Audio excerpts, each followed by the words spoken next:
Ramatoa Claire Pierangelo no mahasoa avao ny États-Unis eto amintsika mandritry ny telo taona ary androany no natolon'ny filoham-pirenena Andry Rajoelina teny amin'ny lampam-panjakana ny Avoloha ny taratasy manendry azy hiasa sy oniny eto Madagasikara.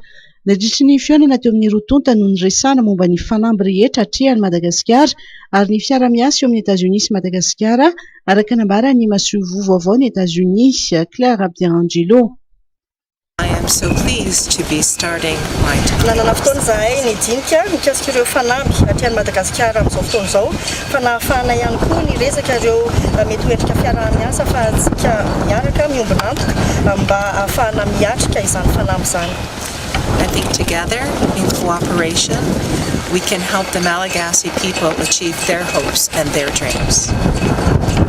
Ny hevitro dia rehefa miasa miaraka isika, miara-miasa tanteraka dia afaka manampy ny vahoaka Malagasy hanatanteraka ny nofiny sy hanatanteraka ihany koa ny fanatenany.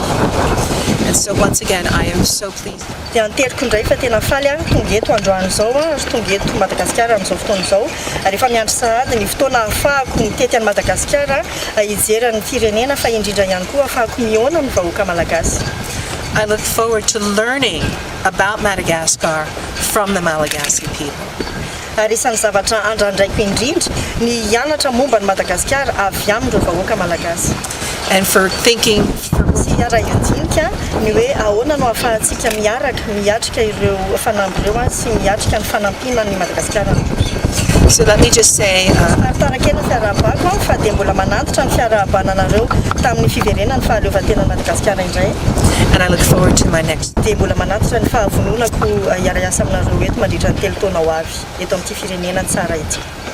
Ny alohany natongavany teto Madagasikara dia tompon'andraikitra voalohany tao amin'ny consulat général américain tany Lagos, Nigeria, ny Ambassador Pierangelo. Efa nisy olo-toerana ny lefitry ny commande ny National War College ao amin'ny National Defense University ihany koa izy. Efa nitana andraikitra ambony maro tao amin'ny département d'ampanjakana amérikana ihany koa izy. Ka anisan'izany nataleha ny performance evaluation for the US Foreign Service azy.